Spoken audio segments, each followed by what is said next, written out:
The man whose method of breaking the mold would see his strangely peculiar video game called Metal Gear released in Japan. But little did Hideo Kojima know the impression his inaugural efforts to innovate were to leave on the industry forever. Our transitory story begins in the early 60s. The Cold War was in its prime, tensions were at their peak, and the first computers had but one practical application. Not for entertainment, but to defend a nation. That was it. That was their purpose. To simulate strategies, to simulate disaster scenarios, simulation, war games. You see, it's important to understand that games have always been rooted in militaristic fantasy and blowing stuff up without consequence.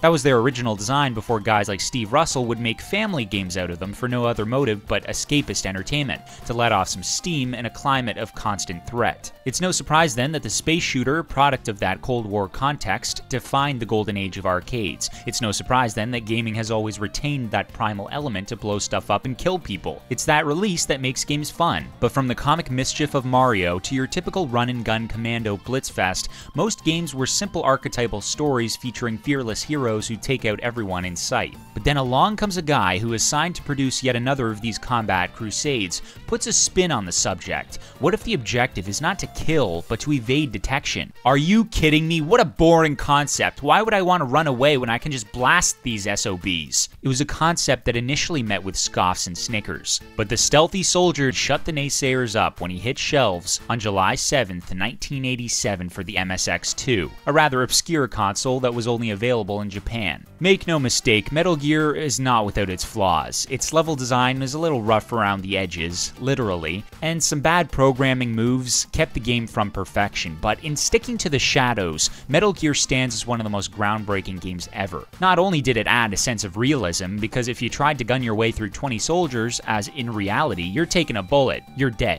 but it also, for one of the first times, added some depth to the morality equation. Before games like Grand Theft Auto, which turned gratuity into some sort of self-conscious gratification, Metal Gear made you actually stop and question killing the guy around the corner. But perhaps most importantly, the game stands as one of the first steps to a cinematic experience. It applied the basic principle that suspense can be more thrilling than action, sneaking more exciting than shooting. Kojima grew up in the movie theater, and later, titles like Metal Gear Solid and its sequels with their heavy reliance on cutscenes would make that obvious. The landmark that created the stealth genre would come to the US, ported to the NES, rather haphazardly I might add. The game doesn't even have the giant robot Metal Gear in the game. What a joke. Sequels would follow, Snake of course would become Solid, and the series' incredible influence would splinter into secondhand success. The progenitor of stealth action in video games was released July 7th, 1987.